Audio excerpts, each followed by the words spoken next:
You are listening to the People First podcast. People First is a self-advocacy group run by people with learning disabilities, and People First podcast is a platform to raise awareness about real issues that affect people with learning disabilities in our community and all around the world. We aim to inform and entertain our listeners by interviewing interesting guests and talking about the things that really matter to us. This is like having a stage to speak out and get our voices heard.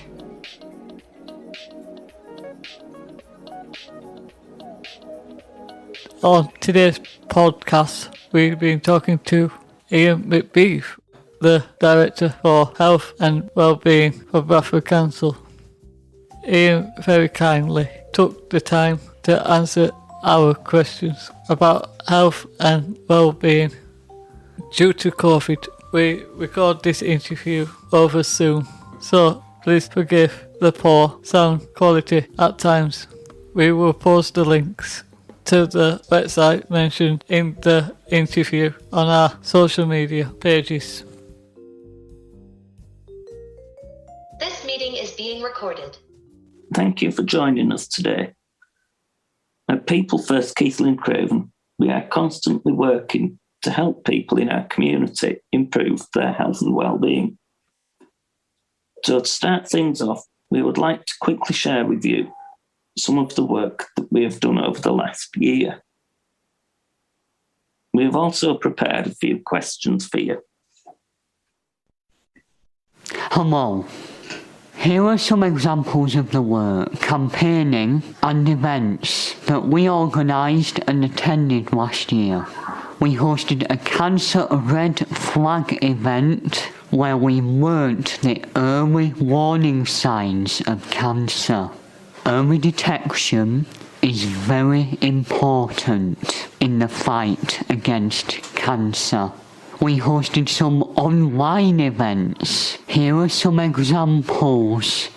We hosted a male health and wellbeing event where people can ask a medical professional questions specifically about male health. We hosted an event training people how to use the Quell service to support mental well-being.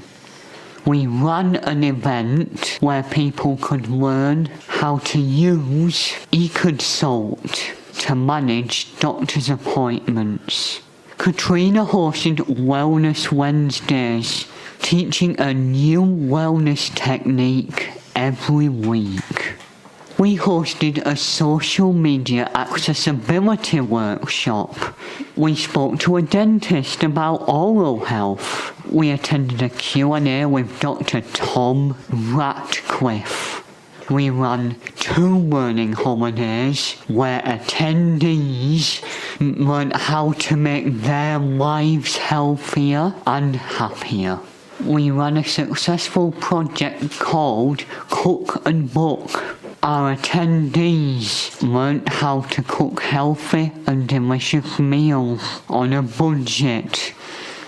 We created a video called Kindness in a Pandemic to show the community spirit in our area. We launched the People First podcast. We held events at Central Hall.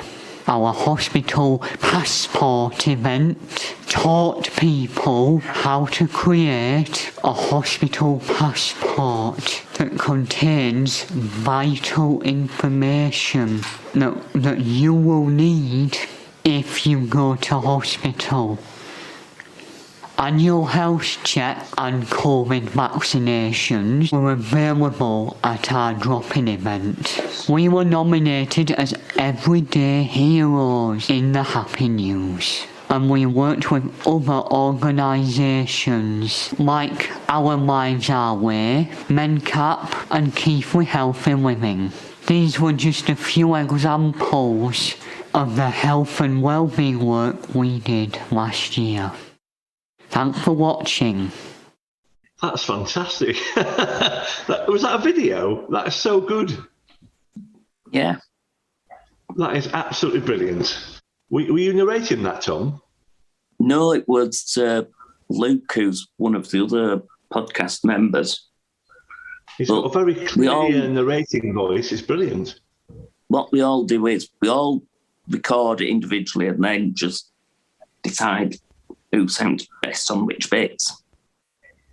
Can you tell us about your plans to improve health and well-being in our community? Yeah, definitely. So a little bit about my job. So my name's Iain MacBeath. I work for Bradford Council. My job title's Strategic Director for Health and Wellbeing. So I spend most of my time managing adult social services. So I'm the Bradford and District's Director of Adult Social Services. But then I spend another chunk of my time working with partners in the NHS about what they do to help people improve their health and well-being. So I suppose the answer to your question is I'm putting plans together with people in the NHS to improve people's health overall, and that's going to be everybody in Bradford, but also specific groups of people who need a little bit more help than most, and that might be older people, it might be people with sensory needs, people with learning disabilities, or people with mental health problems. So we've got different plans for different groups of people, and we're trying to spend our money in such a way, and it's taxpayers' money, spend taxpayers' money in such a way that we're making sure those groups, their health improves, as well as the general population. What are the biggest obstacles that you face when trying to improve health and well-being in our community? I think of two to start with. So one is about communicating with people and getting them to understand what they need to do and what they can do to improve their own health. So the video you just showed me that you've produced in Keithley and Cravens is brilliant, because that's getting the message out to people about taking responsibility for their own health and doing what they can to improve it.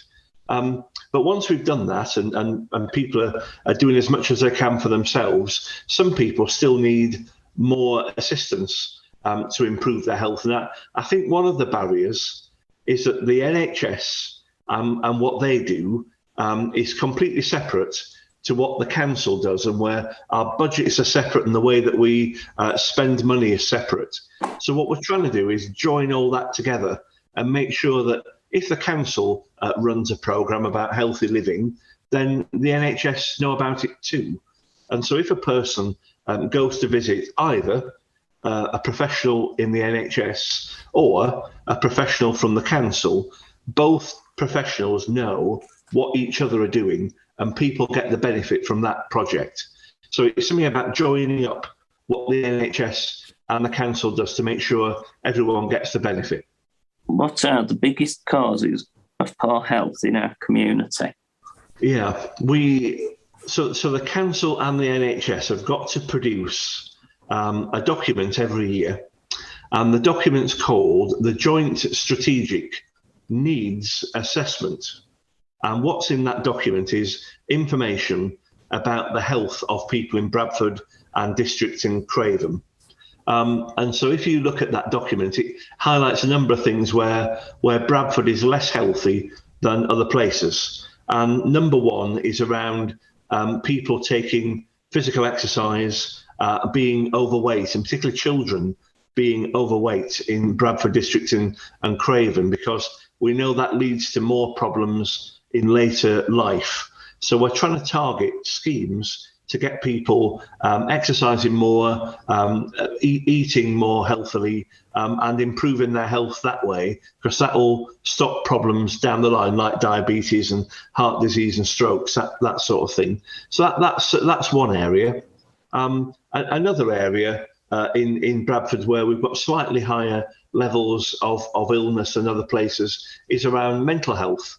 So we've got slightly more people with poor mental health, and that's children as well as adults. And that's got a little bit worse during the pandemic.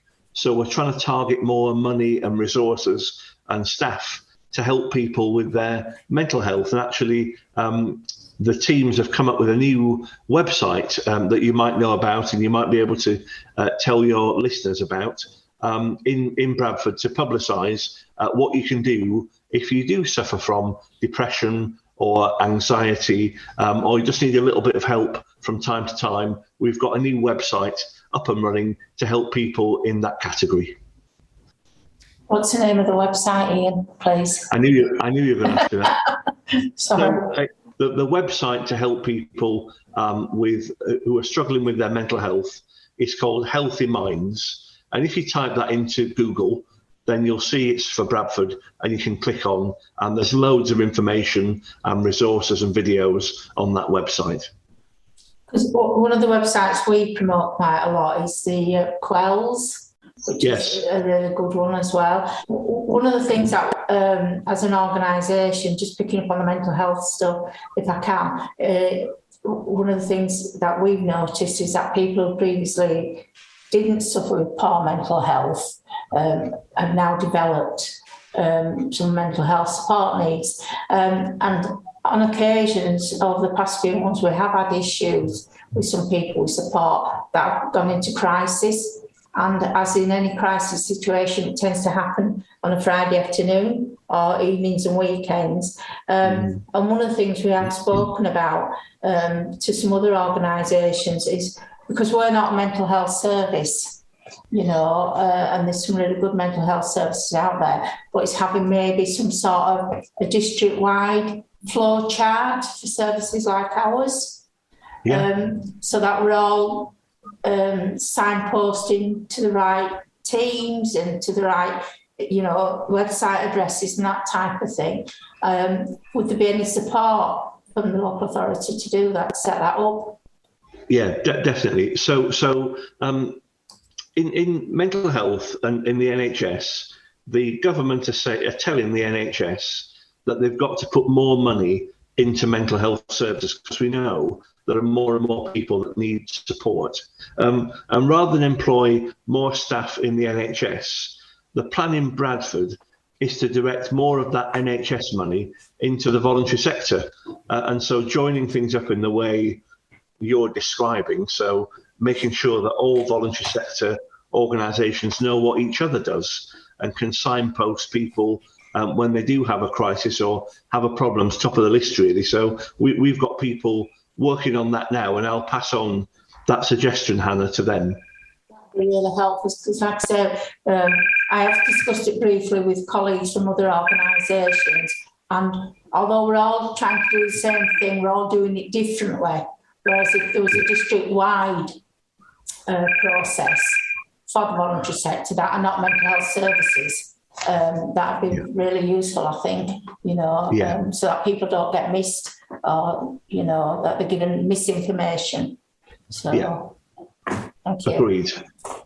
We keep hearing about sugar taxes and other ideas to improve people's diets. Do you think healthy food should be cheaper, or should unhealthy food be more expensive? Well, this is getting a bit political, really. So as an officer of the council, I'm not allowed to be political. So there's one political persuasion who thinks that people should make their own choices, that there shouldn't be taxes and people should do the right thing. And if they do the wrong thing, that's their choice.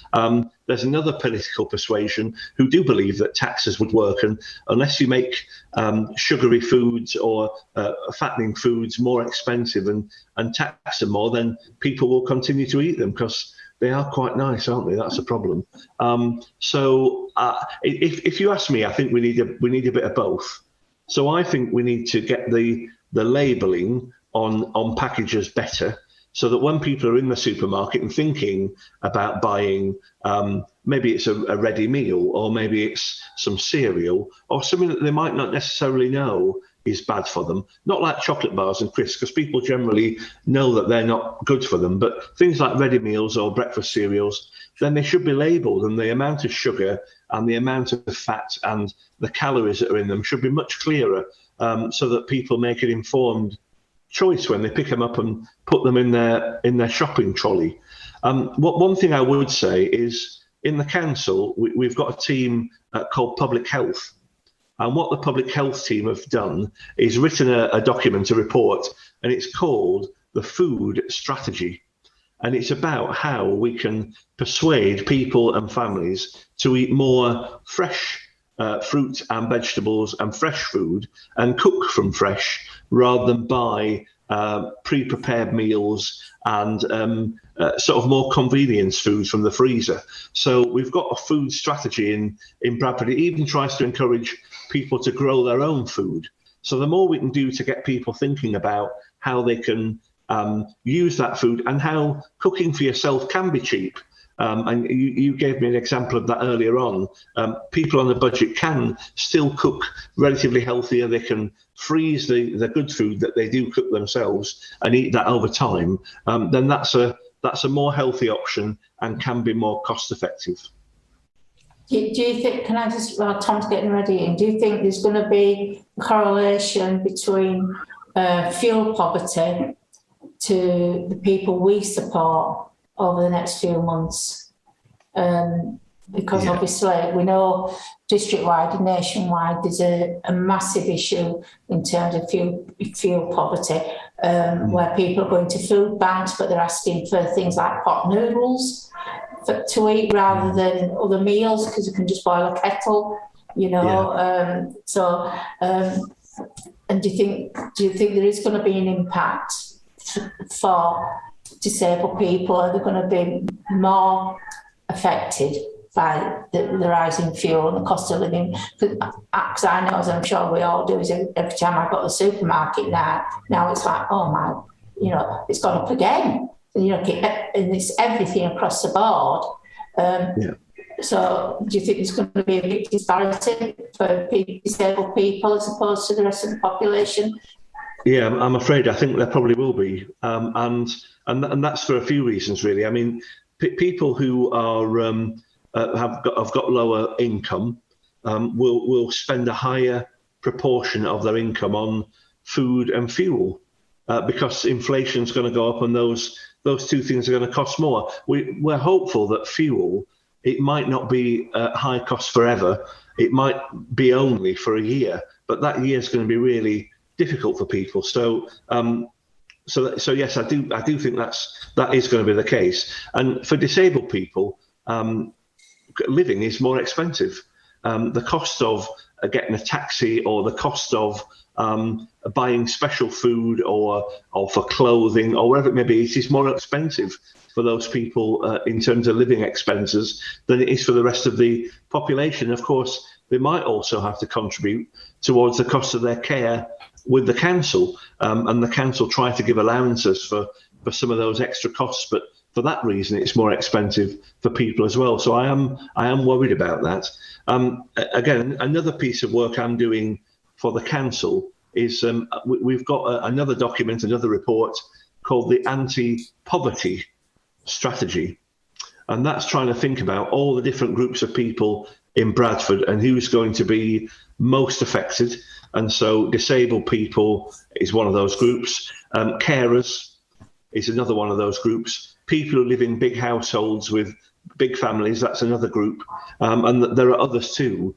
And then we're trying to think, well, what is it we can do to help those families cope and get through this next 12 months?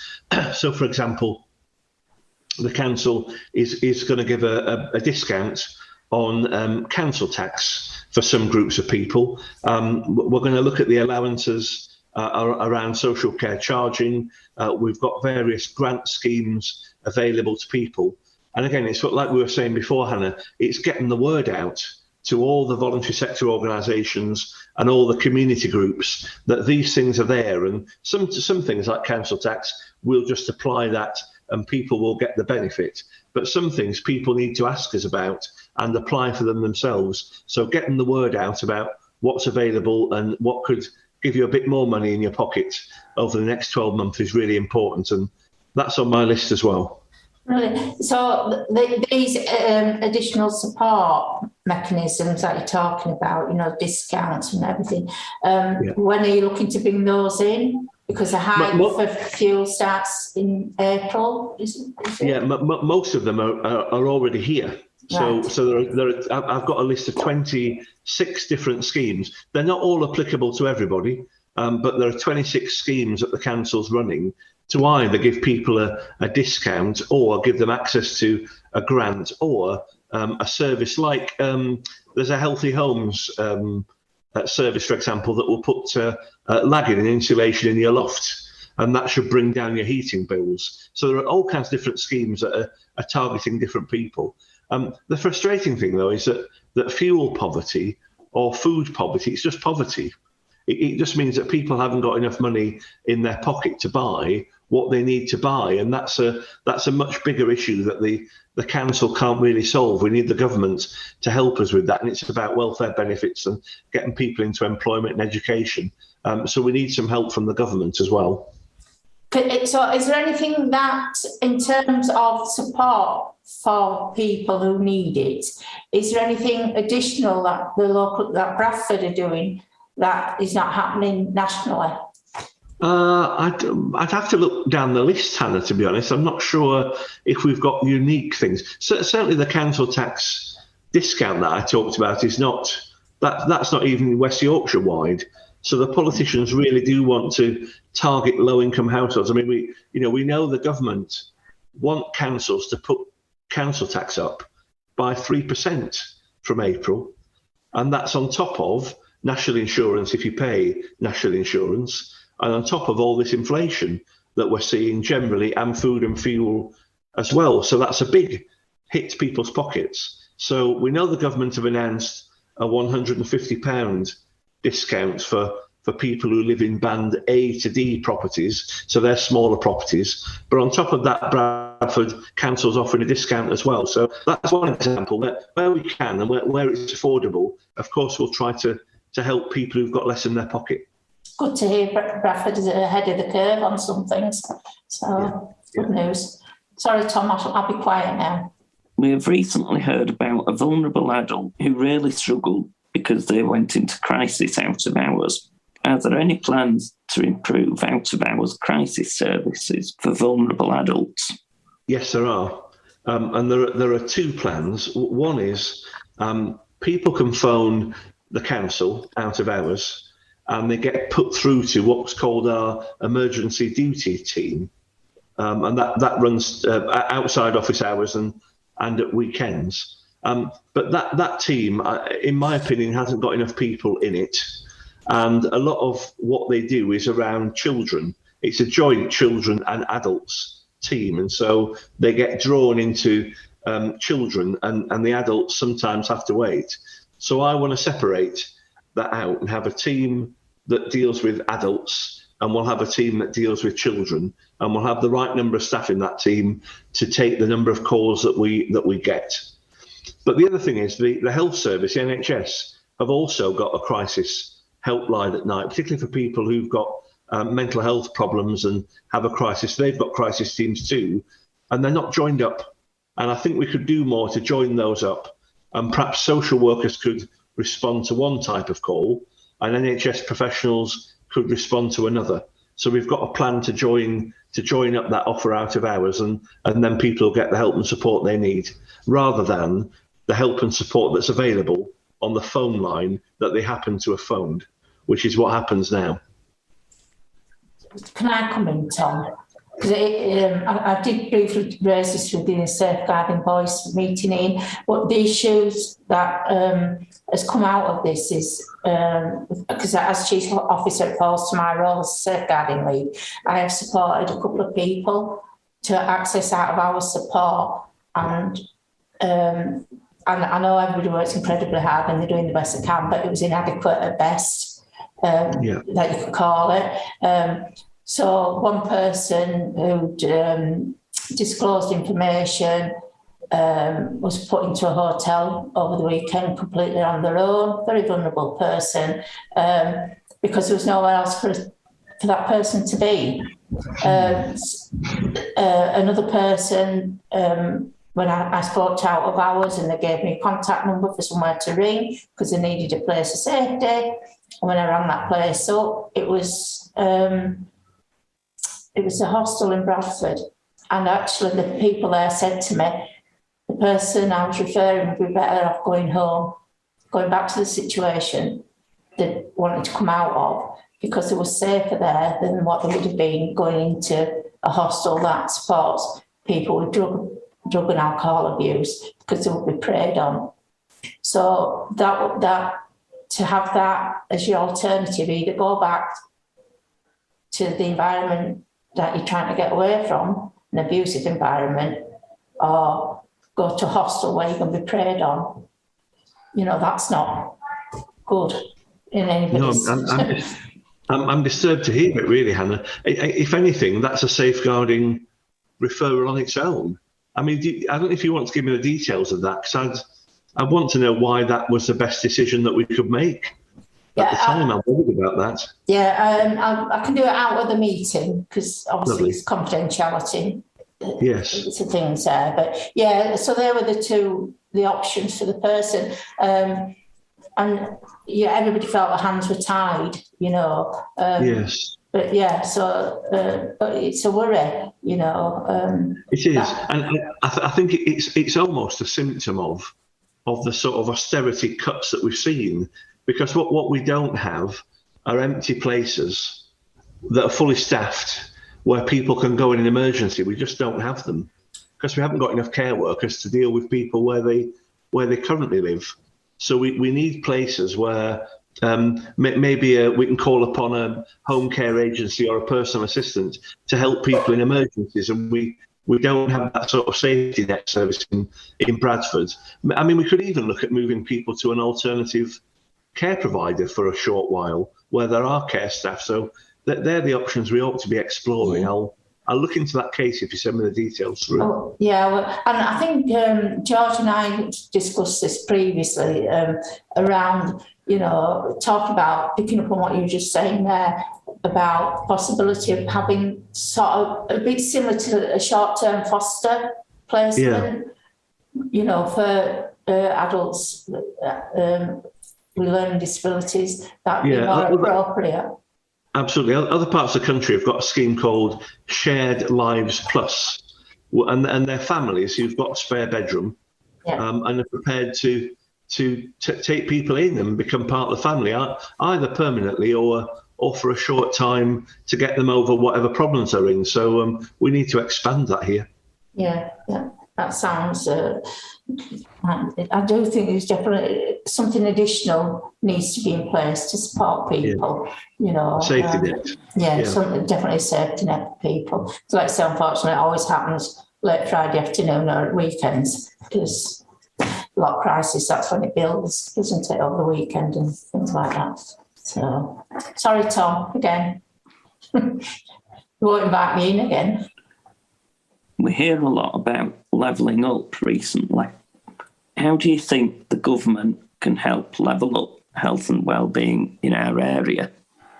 Yeah, at the moment in Bradford and District, levelling up has been about a grant called the Towns Fund, and the council and partners have been able to put in a bid to the Towns Fund, and we've won 2 Towns Fund bids, one in Shipley and one in Keighley. And the new health hub that's proposed in Keighley will be partly funded by the Towns Fund. So that's one thing. But so there should be in Shipley, it's a health campus that's been thought about as well. So they're 2 capital sort of building projects, but they're at least 3 or 4 years away. And even if we get the money in, the planning permission, and they're both locally difficult schemes, a difference of opinion about what should happen in those schemes, it's a long time away. Other things that we think are going to be included in levelling up, and Michael Gove was making pronouncements about this last week, was we think the government are going to start channeling money through the NHS to areas where health needs are greater. And that's difficult for them, because the people who vote for the Conservatives tend to live in areas where health is better, and therefore their voters will get a bit less money. And so it's always difficult for them. But if we're going to level up, and if we're going to enable people in the areas with poorer health to work, and contribute to the economy and be full citizens in that way, then that's the way it's going to work. And in the end, the whole country will prosper from that. So part of the work of Bradford Council is to lobby the government and say, well, what about Bradford? We need some more health monies, but more monies to the council, more monies invested in our infrastructure to do that. The final thing that we're lobbying for heavily in Bradford is about railways and transport infrastructure, because Bradford's not very well connected on the railway. It's a big city and we're not on a main line. So we're hoping the Levelling Up Fund might help us draw money in to get Bradford on the main line between Leeds and Manchester. And then more people will choose to live here, and it will raise the general prosperity of Bradford and district. So it's a big government plan, but we need to make it local about Bradford and district. Do you think COVID vaccines should be mandatory for health and social care workers? So personally, yes, I do. I think they're the right thing to do. I think people who work in that profession will want to protect the folks who they're meeting and working with every day. And it's proven that vaccines do work. And I'll give you an example. In the recent couple of weeks, Bradford's got 104 older people's care homes, and 80 of those 104 care homes have had a COVID outbreak in the last few weeks. Nearly everybody in the care home, staff and people who live there, are triply vaccinated. They've had 2 vaccines and the booster. Nearly everybody has had that. And so of the 3,000 people who live in those 80 homes, 200 were poorly and nobody seriously poorly. So that to me means the vaccine has worked. And by all the staff and all the residents and their visitors all being vaccinated, all those people have been protected. And if you compare that with what happened in April 2020, when we didn't have vaccines and when the virus was circulating widely, and hundreds of people in care homes in Bradford district died, then it's got to be the right way. So my personal view is yes, if you work in health and care, you should be doubly vaccinated and have your booster. I think we'd agree with you, Ian. Yeah. It's a challenge. It is, and I sympathise with people who don't want it, because they've looked on social media and they've spoken to friends and family, and they're convinced it's not the right thing. They're not doing it to be awkward or be difficult. They do believe that the vaccine will cause them harm. But I'll give you another example. We had one care home where half of the staff were refusing to have the vaccine. Well, that care home would have had to close, and those people would have to move out and live somewhere else. I didn't want that. So we sent the whole public health team and the vaccination team down to that care home to talk to the half of staff who didn't want the vaccine and asked them, well, what is it that you think is going to happen if you have it? And it was all kinds of different things about, they thought they'd be immune already because they'd had it or a family member had it. They thought it might affect them being pregnant or having children later in life and fertility, or they thought it might there might be a side effect of the vaccine that we didn't know about, and it come out in 20 or 30 years time, And the public health team were able to explain to them really clearly how all those things were impossible because of the way that vaccines work. They only stay in your body for 48 hours, and then your body reacts to it, and it's your body that protects you, not the vaccine. So they were able to speak to them very clearly and say, none of those things are even scientifically possible, and they all have their vaccine. And we'd taken the vaccines with us, and they queued up, and we jabbed them in the arm as soon as we'd done the talk. And that care home's still open now. So a good news story, but we had to explain it clearly to people why what they were suggesting just couldn't be true. Yeah, brilliant. Yeah, fascinating. We are all hoping that the new clean air zone in Bradford will improve air quality. Do you think more could be done to reduce air pollution in our area? So I'm certain the clear air zone will. It definitely will improve air quality out. When I first joined Bradford about 18 months ago, I was involved with the public health team doing all the analysis on all the statistics around which roads are the most heavily polluting. And interestingly, which families, and there tend to be younger, larger families, lived on or just off those roads and would be breathing that air. So I'm certain it will have the right effect. I mean, I was worried at one point that one effect might be that the worst polluting lorries and large vehicles might just use a road in Leeds instead and come into Bradford a slightly different way. But we've tried to design it in such a way that that won't happen and we won't affect another area worse because of the plans that have been chosen. And Bradford's tried its best to offer the most generous grants in the country, actually, to the bus companies and taxi drivers who are most affected by this, to buy better vehicles. And they'll need to make an investment themselves, but there's quite a big grant from the council to buy electric vehicles or the least polluting ones that won't attract the charge from the clean air zone. So there's been some opposition to it. And I do think some of the opposition, ironically, will come from people who belong to the families who'll be worst affected. So it's one of those things where you've got to take a stand and do the right thing and hopefully convince people over the years that it's worked, pollution's come down and people's health will be improved in the long term. I've got an additional. Sorry. Sorry. Hannah's got me on the rack. She's turning me slowly. Come on, Hannah. I'm taking full advantage of the fact that we've got you. So, talking about vehicles and the piece of work that's happening at the moment around wheelchair accessible vehicles. And looking at possibly reducing the amount across the district because of the cost and everything. Again, this is something that's going to have a disadvantage to disabled people because there already aren't enough vehicles, wheelchair accessible vehicles. Are these private taxi firms or which vehicles are these? Well, basically they were thinking of the Hackney carriage, the white and green, and possibly thinking of getting all of them with the electric hybrid ones, but doing away with because they're all 100% wheelchair adapted. They were thinking of doing away with it, so it was a massive questionnaire about how often did you use Hackney carriage, how often did you use private hire, how reliable were they, all that sort of stuff. And I think one of the big issues is for like Tom uses a wheelchair, needs an accessible vehicle for him to go out and about and do things.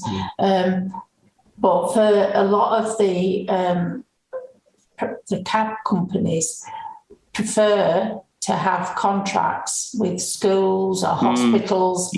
So if you just Joe Bloggs who uses a wheelchair, it's very difficult to get an accessible vehicle. And people have to book them quite a long time in advance, sort of days ahead quite often. The people can't just be spontaneous in their life, So if they're going to take away from the amount that there already is in Bradford, that's going to have a massive impact on disabled people and their ability to live their day-to-day lives.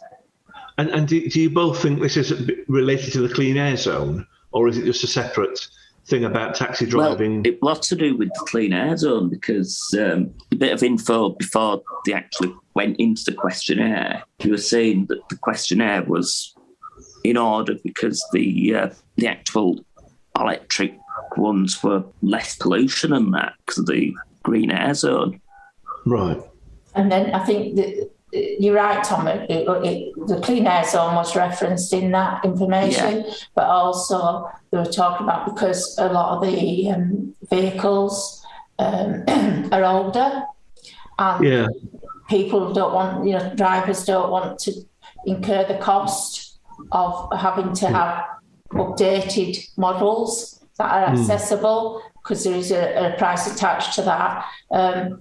But it is going to have a real impact on disabled people and their ability and it isn't about many years ago, Tom and I worked on a taxi campaign for a lot of years, and one of the taxi companies once sort of said, well, about people going to bingo and on nights out. It's not about going to bingo on a night out. It's about going to the hospital. It's about going to shopping. It's about, going to banks if you've got a bank that's open, So it's a massive impact for people. So we have a real concern how that's going to affect people if that is implemented. One thing I will do as soon as we've finished here, I'll just start an email. I'll write to the head of the Clean Air Zone. It's called Andrew Whittles, and I'll ask him what concessions we've put in the Clean Air Zone documentation for disabled taxis, because you're right, they will be more expensive to buy than a normal vehicle, and if anything, we should be offering more of a grant from the council to buy a disabled taxi up to a certain threshold. I mean, perhaps Bradford needs 50 or whatever it needs, I don't know. But it wouldn't cost very much to be offering a few £1,000s extra to incentivise. I think it said I don't know if it were 100 or 200 carriages in the Bradford area. Yes. Something like that. And so you'd want about 50 of them to be wheelchair friendly, wouldn't you, really? I mean, I walked past a taxi rank and saw all the Citroen Berlingos there, but they don't make them anymore. They are older vehicles, and if you want to buy one now, you've got to buy quite a big car with a ramp on the back. They don't make those smaller ones now. I'll write to Andrew and I'll come back to you both. That'd be really good. Because I know London's a very different city to Bradford, but every black cab in London is wheelchair accessible. Yeah. And I was in London before Christmas, and I asked one of the cab drivers how come every cab is accessible, and he said because it's part of the contract. Yes. Yeah. So it's just a given that is part of it. So and maybe we should be looking at it is a given rather than it's an extra. Yeah, I mean, one of the things I've noticed here, because I've been in Bradford 18 months, there aren't very many voluntary sector organisations that do run transport here. Because there's lots of funding. Because there's funding going. Well, I've got to say though, so where I came from, there were quite a few organisations that did offer transport for wheelchair users. They weren't funded by the council. They were commercial operations, and people use their mobility allowance to fund those taxi journeys. So maybe we need to do a little bit of, and perhaps there's something about offering some grants to buy the vehicles initially, but then keep them running. Maybe we need to do that as a twin track. Yeah. Because there isn't, like I said, there isn't enough vehicles at the moment. And I think anybody who uses a wheelchair can testify to that, so I think, anything that can be done to improve that service would be fabulous. And I will shut up now. I will be quiet now. Well, that was all the questions we had prepared. So, great. Unless you've got anything else, Tom, we'll no, that's it. And thanks very much for joining us today. Yeah, thanks for joining us. No, you're welcome. So where will the podcast eventually turn out? Will I be able to? Not that I want to listen to it, because I don't like the sound of my own voice. But where will it go? Normally, I have them on Spotify, iTunes. Did we get it working on Google Play? Yeah, it's up everywhere. Apple Podcasts, Spotify, Amazon Podcasts. I think it's on all of the things. We'll send a link through to you. Are you impressed, Ian? So you're telling me I'm going worldwide? Is that absolutely, absolutely. And it's terrifying. And all these sort of things that you're going to help us with, it's got all out there. so you can't take it back. You'll be cropping that sentence and playing it on the 6 o'clock news. Okay, yeah. Well, listen, lovely to meet you all.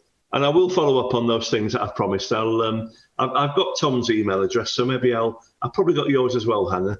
Yeah. So I'll reply to you both when I've got an answer. Thank you. Nice to see you. Bye, guys. Bye. Bye. Many thanks to Iain MacBeath for taking time to talk to us, and thank you for listening once again. we will post links to the website they mentioned on our social medias. Thank you.